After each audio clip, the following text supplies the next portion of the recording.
उत्तर पूर्व, अद्भुत, रोमांचक और मनोहारी, उसकी छटा को समेटती रेडियो डायरी, जिसके पन्ने खुलते हैं हर रविवार शाम 5:30 बजे गोल्ड पर। पूर्वोत्तर डायरी।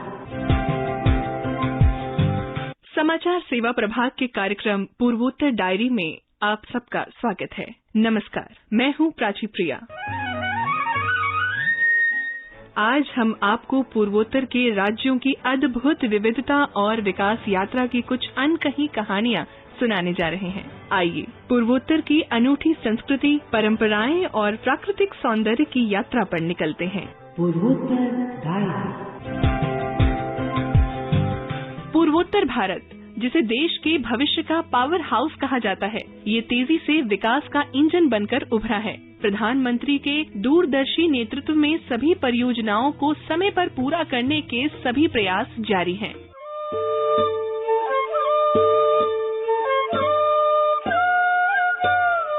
आइए अब ले चलें आपको हम सिक्किम की ओर।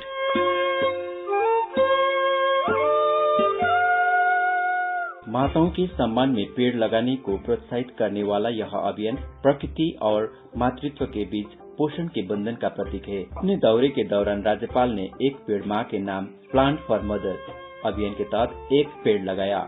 यह इशारा न केवल इस उद्देश्य के प्रति उनकी व्यक्तिगत प्रतिबद्धता को दर्शाता है, बल्कि इस क्षेत्र में पर्यावरण संरक्षण के महत्व को भी दर्शाते हैं। इस अवसर पर प्रधानमंत्री नरेंद्र मोदी की विशेषता वाला एक वीडियो दिखाया गया, जिसमें इस अभियान के वैश्विक महत्व पर प्रकाश डाला गया और व्यापक भागीदारी को प्रोत्साहित किया गया। सिक्किम में एक पेड़ मां के नाम अभियान लगातार जोर पकड़ रहा है, जिसमें राज्यपाल की भागीदारी एक सशक्त उदाहरण है। उनके कार्य माताओं के सम्मान और पर्यावरण की रक्षा पर अभियान के दोहरे फोकस को रेखांकित करता है, जिससे राज्य में अन्य लोगों को भी ऐसा करने की प्रेरणा मिलती है। राज्यपाल ओम प्रकाश माथुर ने रेगिस्तानी परिस्थितियों में खेती के अपने अनुभव साझा किए और सिक्किम में वर्षा जल संचय और पॉली हाउस खेती की आवश्यकता पर प्रकाश डाला। राज्यपाल ने किसानों को आय बढ़ाने के लिए डेयरी फार्मिंग और सब्जियों की खेती करने के लिए प्रोत्साहित किया। आधुनिक मशीनरी और बेहतर विपणन रणनीतियों के महत्व पर जोर दिया। उन्होंने सरकारी योजनाओं से मिलने वाले लाभों पर संतोष व्यक्त किए और राज्य में कृषि को आगे बढ़ाने के लिए सामूहिक प्रयासों का आह्वान किया। स्मरण हो, राज्यपाल द्वारा अभियान का समर्थन स्थानीय कृषक समुदाय के साथ उनकी सहभागिता सिक्किम की टिकाऊ और हरित भविष्य के प्रति प्रतिबद्धता को और मजबूत करता है। आकाशवाणी पूर्वोत्तर डायरी के लिए गांतोक से मैं दिलीराम दुलाल।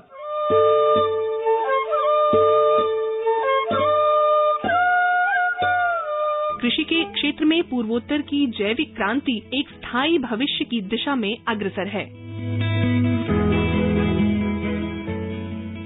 कृषि, वाणिज्य, मत्स्य और वन उत्पाद उद्योग पूर्वोत्तर की अर्थव्यवस्था में महत्वपूर्ण योगदान देते हैं। यहाँ की मिट्टी और जलवायु में कुछ चुनौतियाँ हैं, लेकिन इसके बावजूद कुछ विशेष फल और सब्जियाँ इस क्षेत्र में उगाई जाती हैं।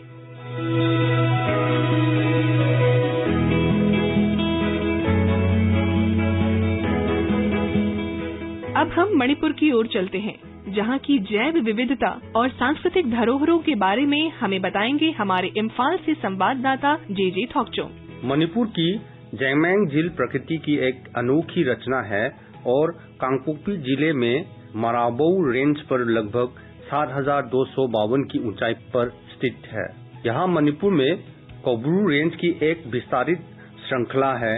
जैमैंग का अंग्रेजी में शाब्दिक अर्थ कुछ इस तरह से होगा, यानी लेक ऑफ पजल। हिमालयी मगरमच्छ न्यूज जैसे स्थानीय तौर पर तजुई टाको के नाम से जाना जाता है। यही एक स्थानिक और लुप्तप्राय प्रजाति है जो केवल जैमैंग झील में एक सीमित आवास में ही पाई जाती है। इस अनोखी प्रजाति की संरक्षित करने के उद्देश्य से अभी हाल ही में कांगपोकपी जिले के थोंगलांग अकुटपा गांव में 2 दिवसीय पहला तदुई टाको महोत्सव आयोजित किया गया था। महोत्सव के एक भाग के रूप में मगरमच्छ जैसी जीवों यानी उभयचर का महत्व, लाभ और संरक्षण की आवश्यकता पर एक संगोष्ठी आयोजित की गई। इस विषय के विशेषज्ञों द्वारा हिमालयन क्रोकोडाइल न्यू तादुई ताकोक की वर्तमान स्थिति और संभावनाओं पर एक वार्ता का भी आयोजन किया गया। महोत्सव में कांगपोपी जिले के उपायुक्त महेश हीरालाल चौधरी ने कहा कि इस विशेष प्रजाति की स्थिति खतरे में है, इसलिए जानवरों को संरक्षित करना और झील का संरक्षित करना भी सामूहिक जिम्मेदारी बन गई है। उन्होंने कहा, This particular species is endangered. The status is endangered and it is under IUCN endangered species list. So it becomes our collective responsibility to preserve, to take efforts to preserve this animal as well as the lake. समापन के दिन इस झील की स्थिति के मूल्यांकन भी समीक्षा करने के लिए संबंधित अधिकारियों और विशेषज्ञों ने जैमेंग झील का दौरा किया और उसे देखा गया। कार्यक्रम में रंगारंग सांस्कृतिक नृत्यों को भी धूम रही। संगाई महोत्सव, चेरी महोत्सव और सिरोई लिली महोत्सव के बाद जो सभी राज्य स्तरीय त्योहार है और इन्हें इन्हीं संबंधित प्रजातियों के संरक्षण के लिए आयोजित किया जाता है और तादुई ताको महोत्सव की पहली बार मणिपुर में जैमेंग झील में पाए जाने वाले अद्वितीय मगरमच्छ प्रजातियों के संरक्षण के लिए आयोजित किया गया था। आकाशवाणी समाचार के लिए इम्फाल से JJ थोक्सोम।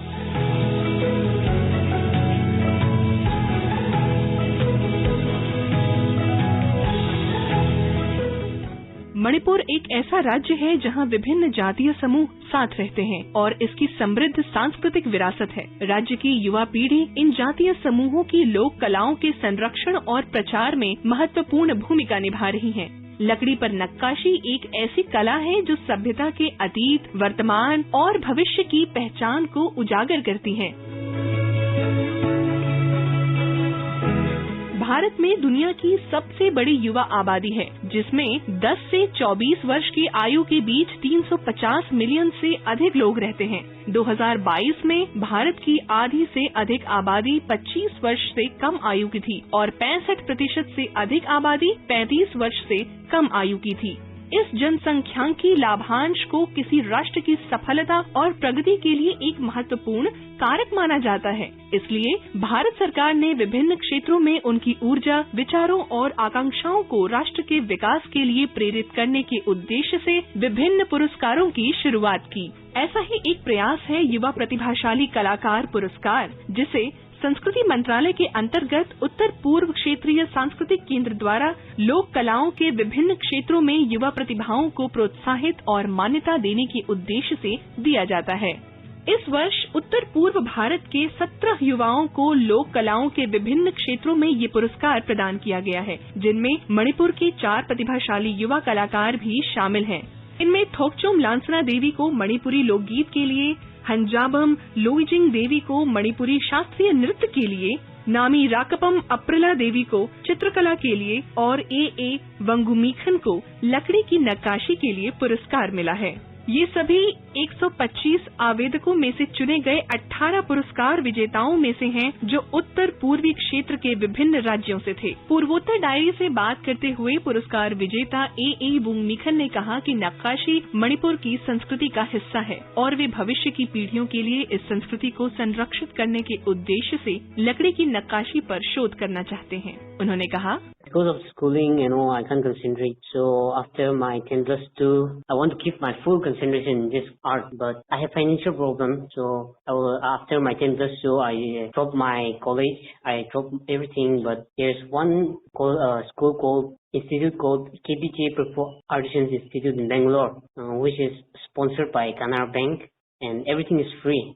It's from for underprivileged who isn't like. It's like for people who is not able to pursue their studies. Canara Bank sponsored. I went there. The work that we did is that work was sold, and with that money we were like sponsored. So everything is free. I learned my basic wood and stone carving. That institute is for 1.5 years. So after completing this wood and stone carving, it's a diploma course. So I was thinking like this diploma isn't taking me anywhere. So I came back to pursue my degree course in this Manipur University of Culture.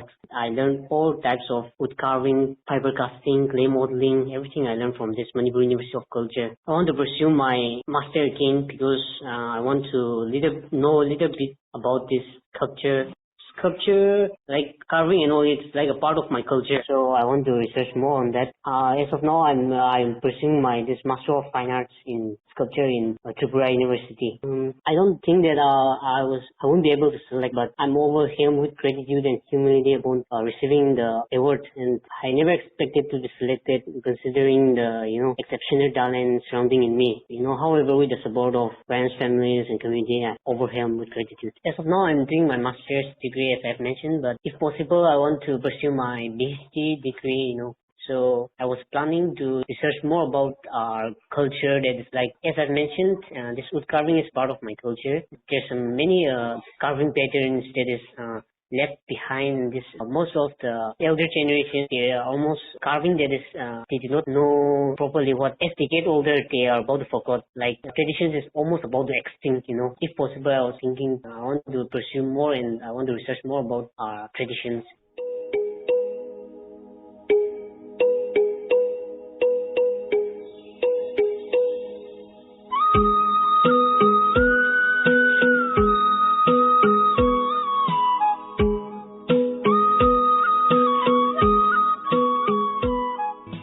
आपको Nagaland Madrigal singers के संस्थापक हितो कीहो के साथ एक दिलचस्प बातचीत सुनवाते हैं। इस प्रतिभाशाली समूह ने जुलाई 2024 में न्यूजीलैंड के ऑकलैंड में आयोजित 13वें वर्ल्ड कॉयर गेम्स में 2 स्वर्ण पदक जीतकर अंतर्राष्ट्रीय स्तर पर पहचान बनाई है।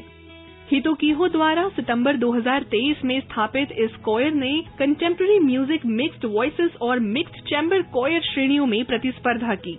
हमारी प्रस्तुतकर्ता तेमसुरेनला द्वारा लिया गया उनका साक्षात्कार प्रस्तुत है। The Nagaland Madrigal Singers is one of the major choral group based in Dimapur, Nagaland, founded in September 2023 and led by founder and conductor Mr. Hito Quiho. Most of the members are associated graduates of the music conservatories and all are professionally trained musicians. The ensemble performs a wide repertoire of various styles and forms: classical choral works, sacred, Asian, Naga folk songs, international folk songs, contemporary music, and even popular music.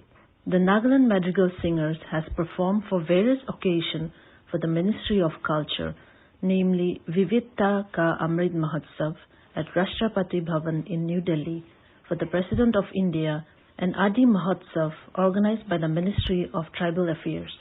In the recent 13th World Choir Games, which was held in Auckland, New Zealand from 10th to 20th July 2024, the Nagaland Madrigal Singers represented India and won 2 gold medals for the country and brought back laurels for India.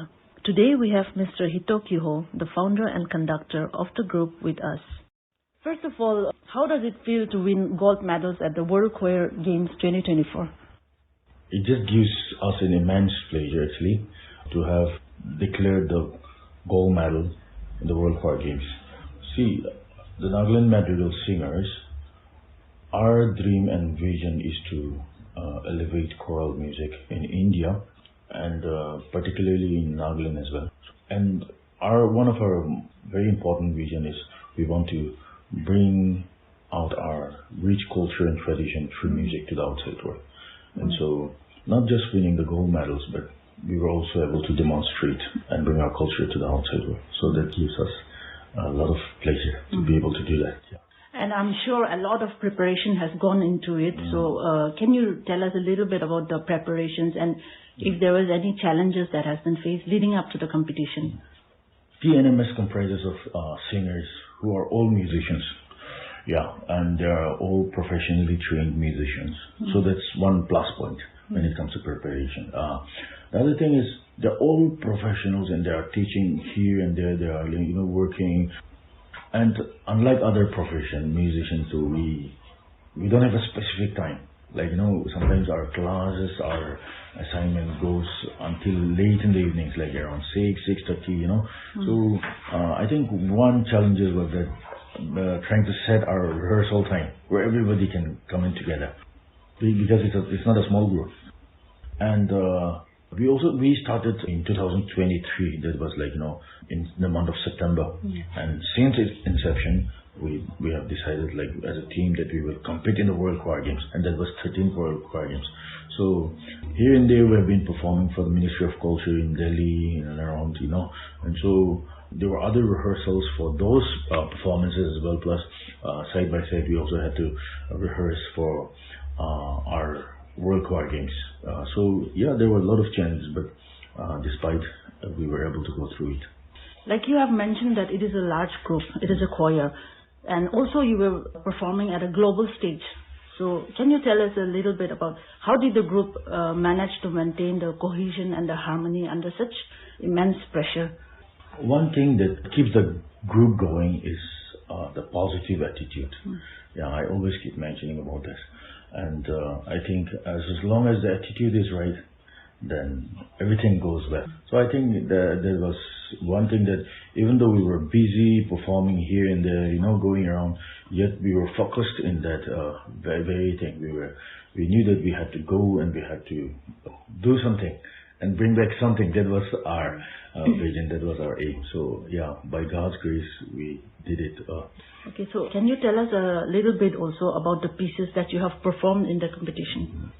For the pieces, there are certain guidelines which the organizers, that's Interculture. Interculture is an organization based in Germany, and they are the ones who organizes this World Choir Games and other competitions in and around the world. So they give us a certain guidelines. So we have to choose pieces, there are some pieces which we have to choose from the country which we come from. Yeah, there was something like that. There were some pieces which we have to choose from, the composer who is still alive. Yeah. Or the composer born before 1950. Certain requirements or certain guidelines were given by the Interculture. The other thing is that since it's a competition, so I decided, I thought, what if I just bring in as variety as I can to, bring in more harmony, more different colors into the songs. So that's how we came up with this repertoire. So were there any unique elements or innovations in your performance that you think that have set you apart from the others? Yeah, see, we competed in the two categories. That was one was contemporary mixed voices, and the other one was mixed chamber choir. So in both the competitions, the choirs that we competed were they had a huge number of people. Some choirs had more than 40 singers, whereas our team we just had 22. But I think, in other words, on a positive note, I think that we also had songs which we had movements, like dances and songs, So in other words, I think that somehow made a little bit different from the other choirs, I believe. It was such a big stage that you have performed. So can you share some of the memorable moments? It's a competition. It's a World Choir Games, where there was 42 countries, 250 choirs, and then more than 11,000 singers. Apart from world coming in to compete, I think one very good thing that we can also, what we learned was also from the other choirs. And you get to meet people from all other countries, wonderful choirs from other countries, wonderful conductors, composers from other countries, and you get to interact, you get to build your relation outside. So I think that's a good thing. That's a very good thing about competing in such big events. So how do you think participating in the World Choir Games has impacted your choir's dynamic? We won gold medals in the World Choir Games. But this is what I've been reminding the choir and the entire members, that this is a laurel which we cannot rest in. We should do even more. And so I think even after winning that 2 gold medals in the World Choir Games, the entire team is very much willing to march forward and do more in the days to come. Yeah. Okay. So you have mentioned that you want to do more. So what are the plans following this significant win, or how do you plan on building on this success for the choir? The Nagaland Madrigal Singers is a team that was built not just within few days plan or like just coming together. But I've been thinking about such a theme for many years, even when I was a student. So it's been more than a decade that I've been thinking to start such a choir like this, where the entire setting is just the musicians only. So I always believe that music is universal. Everybody understands it. Everybody loves it.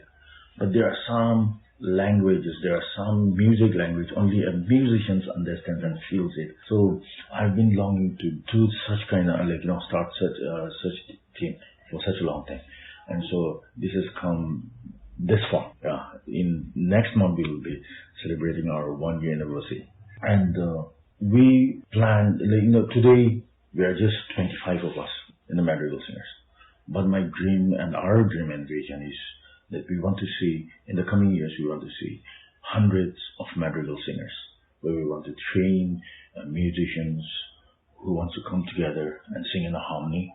And, as our vision and dream says that we want to carry on these dreams and visions to the outside world with the music that we create, and letting outside letting the world know that there is a people called Nagas, and they have a rich culture and tradition. Thank you so much for your time.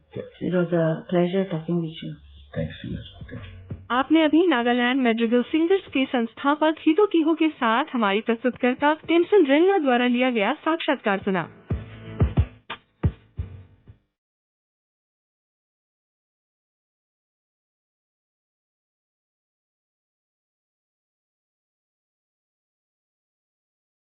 Meghalaya सरकार मानव तस्करी से संबंधित मौजूदा कानूनों को मजबूत करने पर ध्यान दे रही है। भारत ने 2018 से 2022 के बीच 10,659 मानव तस्करी के मामले दर्ज किए। गृह मंत्रालय द्वारा दिसंबर 2023 में प्रस्तुत आंकड़ों से पता चलता है कि प्रति वर्ष औसतन लगभग 2,000 मामले दर्ज किए गए, जिसमें 2022 में सबसे अधिक 2,250 मामले दर्ज हुए हैं। मेघालय भी इस अपराध से अज्ञात नहीं है। पिछले 10 वर्षों यानी कि 2013 से 2023 तक मेघालय ने कुल 7 मानव तस्करी के मामले दर्ज किए हैं। 2016, 18 और 2021 में एक मामला और 2019 तथा 2022 में 2 मामले दर्ज किए हैं। बुधवार को मेघालय पुलिस द्वारा आयोजित मानव तस्करी पर राज्य स्तरीय सम्मेलन के उद्घाटन समारोह के दौरान गृह विभाग के प्रभारी तिनसोंग ने कहा कि मेघालय में इस समस्या से प्रभावी ढंग से निपटने के लिए मौजूदा कानूनों को मजबूत करने की आवश्यकता है। उप मुख्यमंत्री ने पुलिस विभाग से सम्मेलन के दौरान की गई चर्चाओं के बाद की गई टिप्पणियां और सुझाव प्रस्तुत करने को कहा। उन्होंने आश्वासन दिया कि मौजूदा कानूनों को मजबूत करने के लिए सरकार आवश्यक कदम उठाएगी। तिनसोंग ने स्थानीय प्रशासन को भी गांव स्तर तक शामिल करने की आवश्यकता पर बल दिया, ये बताते हुए कि केवल कानून परिवर्तन पर्याप्त नहीं है। उन्होंने मानव तस्करी से संबंधित मुद्दों के समाधान के लिए समुदाय के हर स्तर की भागीदारी के महत्व पर जोर दिया। कानून मंत्री अम्प्रीन लिंडो ने कहा कि मानव तस्करी के शिकार लोगों को सबसे उपयुक्त सहायता प्रदान करने की आवश्यकता है। सरकार के रूप में ये समय है कि हम सभी उन खामियों को दूर करें जो मेघालय राज्य को आगे बढ़ने और मानव तस्करी के शिकार लोगों की रक्षा करने में मदद करें, ऐसा लिंडो ने कहा। उन्होंने पुलिस विभाग से अनुरोध किया कि वे इस सम्मेलन के बाद कानून के लागू होने में मौजूदा खामियों को भरने के लिए सिफारिशें प्रस्तुत करें। यदि हमारे पास केवल कागजों पर कानून है तो इसका कोई उद्देश्य नहीं है, क्योंकि हमें ये सुनिश्चित करने की आवश्यकता है कि कानून लागू हों जब नागरिक संकट में हों, उन्होंने कहा।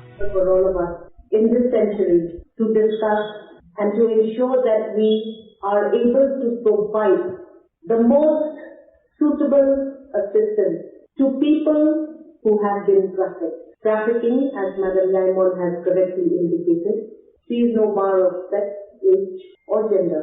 And we know that as a government, it is indeed high time that we address all the gaps that will enable the state of Meghalaya to move ahead and protect those that have been who undertake such traumatic journeys. On behalf of the Department of Law, I urge upon the police department that after this conference that you will be sitting and debating, you will send your recommendations for the gaps that you see relevant in the matter of application of law. Very important for us to not just have law on paper, but to ensure that that law is applicable and can come to the rescue of a citizen in distress. Government is also concerned that very often when you talk about trafficking, officials leave it to women officials to attend mostly to these problems. I want to ask why. It is not a woman problem, for your kind information. Men and women have to come forward, and it is incorrect to say that this intra-departmental connection that is lacking is to be forgiven by all. So today, Madam Lawrence, looking forward to your recommendation. Which law has which defect? Which law cannot be implemented? What are the difficulties? Which are the areas of concern? So that we move ahead and be serious about addressing this grievous crime. The other concern as a law minister of the state of Meghalaya is, do we have enough law providers? Are there enough lawyers, advocates, CPs, district representatives? Do we have this important connection that is important for the people of the state of Meghalaya? We need to figure that out. संभवतः केवल police और कानून विशेषज्ञ ही विभिन्न प्रकार के कानूनों और उनके कार्यान्वयन से अवगत हैं। सवाल ये है, ये कानून मेघालय में कितने लागू हैं? क्या राज्य में पर्याप्त कानून प्रदाता, सरकारी वकील और वकील हैं? कई कानूनों के बावजूद मानव तस्करी से संबंधित समस्याएं अनसुलझी रहती हैं। सरकार को एक व्यापक कानून तैयार करने की आवश्यकता है जो पूरी तरह से तस्करी से संबंधित जटिलताओं को संबोधित करे।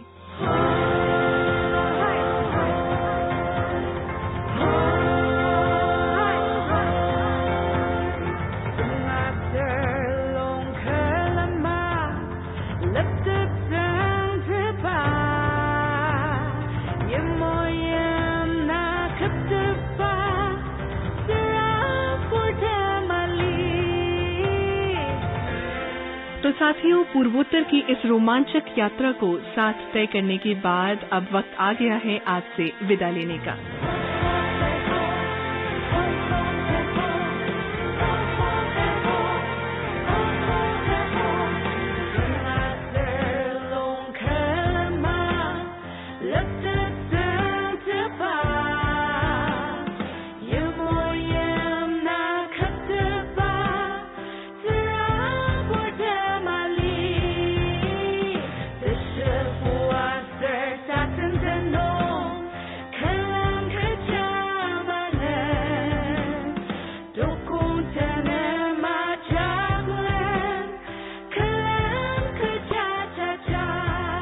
अभी के लिए हमें इजाजत दीजिए, क्योंकि अगली बार फिर हम मिलेंगे आपसे यहीं पर। हमें बताइएगा कि आपको ये कार्यक्रम कैसा लगा। अपनी प्रतिक्रिया और सुझाव आप हमें इस पते पर भेज सकते हैं airnsdtalks@gmail.com या फिर हमारे व्हाट्सएप नंबर 9289094044 पर। आलेख और संकलनकर्ता सुनीता, तकनीकी सहायक दानिश जैदी के साथ प्रस्तुतकर्ता प्राची प्रिया।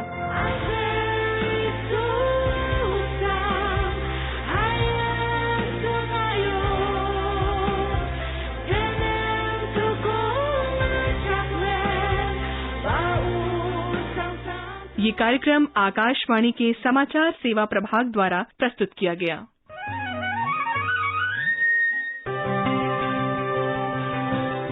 उत्तर पूर्व, अद्भुत, रोमांचक और मनोहारी, उसकी छटा को समेटती रेडियो डायरी, जिसके पन्ने खुलते हैं हर रविवार शाम 5:30 बजे गोल्ड पर। पूर्वोत्तर डायरी।